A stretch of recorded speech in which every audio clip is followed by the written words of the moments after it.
Kelimpahan unsur-unsur kosmos. Kosmokimia adalah kajian mengenai unsur-unsur kimia di jagat raya. Jadi kajian ini merangkumi unsur apakah yang ada di jagat raya ini, di manakah taburannya dan di manakah sebarannya di jagat raya ini. Dan kajian ini juga merangkumi kajian mengenai unsur-unsur kimia yang terdapat di matahari dan planet-planet di dalam sistem suria. Okey, seterusnya kajian ini juga melibatkan kajian unsur-unsur kimia di ruang angkasa yang tiada bintang dan juga tiada planet. Jadi itu adalah pengertian mengenai kosmokimia. Dalam kajian kelimpahan unsur-unsur kosmos di jagat raya ini, perlu ada andaian sebab kita tidak mungkin mendapatkan sampel daripada tempat yang di luar daripada sistem suria. Agak sukar sebenarnya. Okey, jadi perlu diandaikan bahawa taburan unsur-unsur di matahari adalah hampir sama dengan rantau lain, dengan tempat lain di universe. Okey. Jadi kelimpahan unsur-unsur kosmos ditafsirkan berdasarkan beberapa sampel. Yang pertama adalah sampel meteorit. Sampel meteorit mewakili unsur-unsur kimia bahan yang tidak meruap.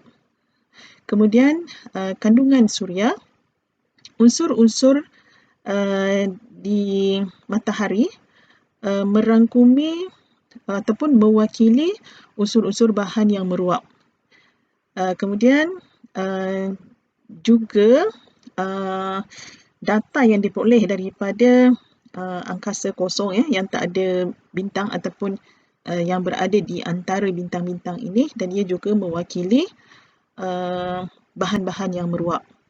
Jadi data ini diperoleh daripada analisis optik spektrum matahari. Sebelum berbincang dengan lebih lanjut, eloklah kita lihat dahulu struktur atom bagi unsur-unsur kimia. Secara umum, sebutir atom mengandungi nukleus iaitu yang terletak di bahagian tengah. Kemudian nukleus ini dikelilingi oleh elektron yang bercas negatif.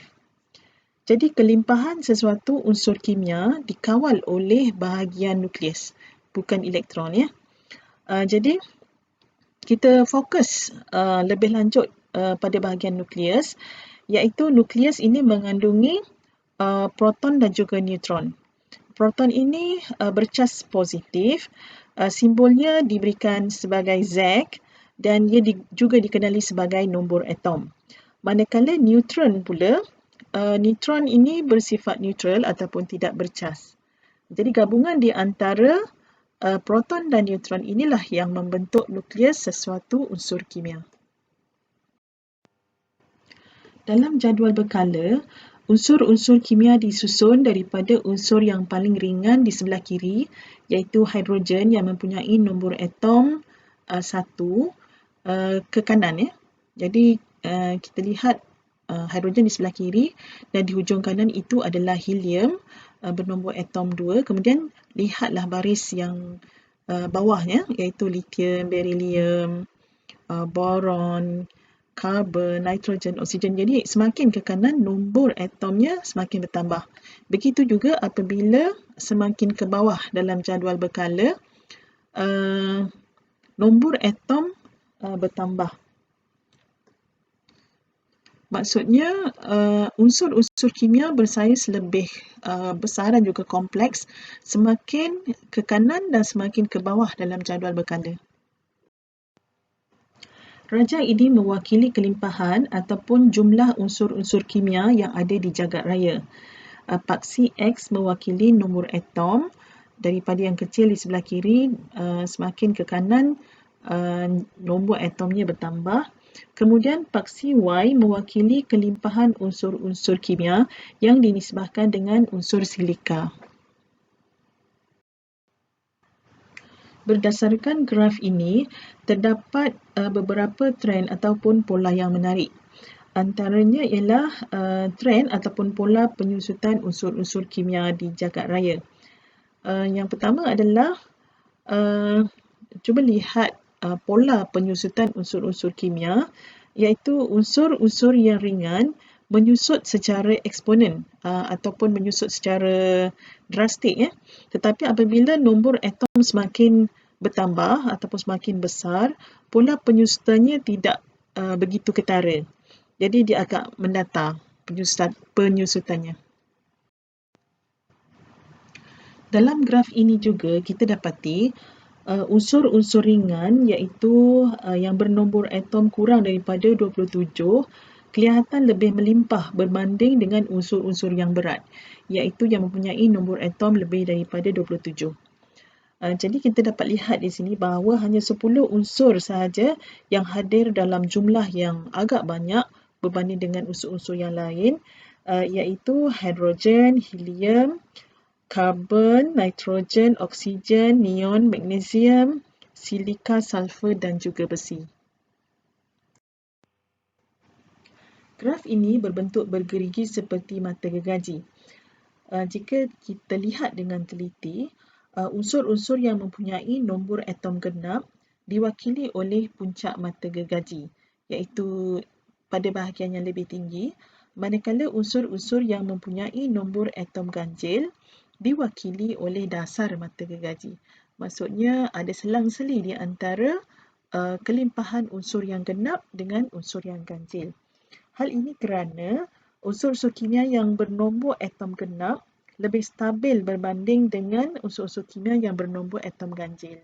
Maka sebab itu unsur yang bernombor genap lebih banyak kita boleh jumpa dengan lebih tinggi di alam semesta.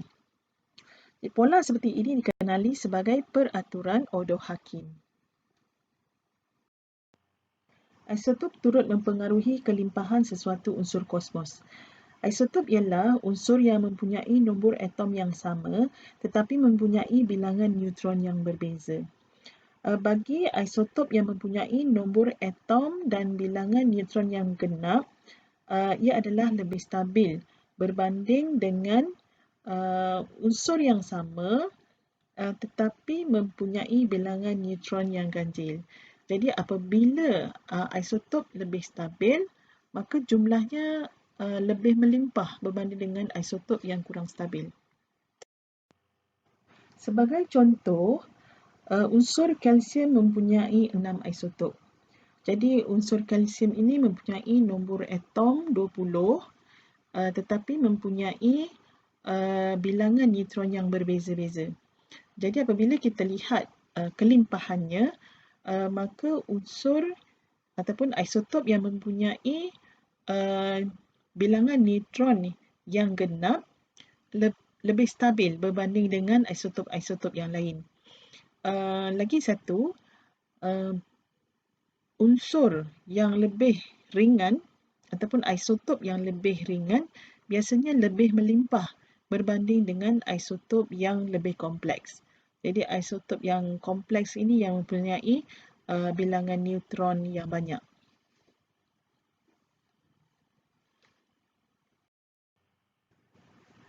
Sebagai kesimpulan, unsur yang mempunyai nombor atom yang genap dan neutron yang genap, maka unsur ini lebih stabil dan jumlahnya sangat banyak di alam semesta ataupun alam jagat raya ini.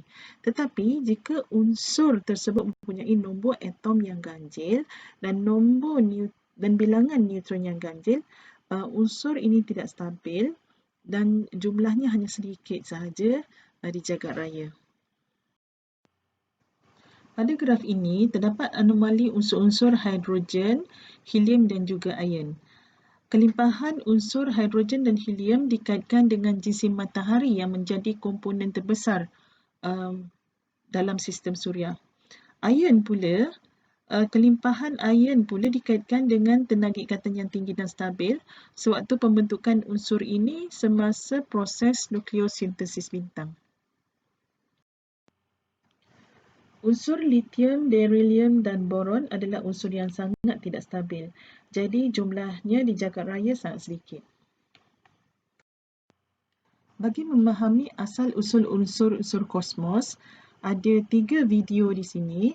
Jadi kamu boleh menonton video nucleosynthesis, the formation of elements in the universe, bagi mendapatkan gambaran yang mudah mengenai proses nucleosynthesis dan pembentukan unsur-unsur kosmos. Pada tajuk yang seterusnya adalah Nucleosynthesis, the Origin of Elements in Our Solar System, Jim Cornell University. Yang ini adalah penerangan yang lebih detail lagi. Terima kasih.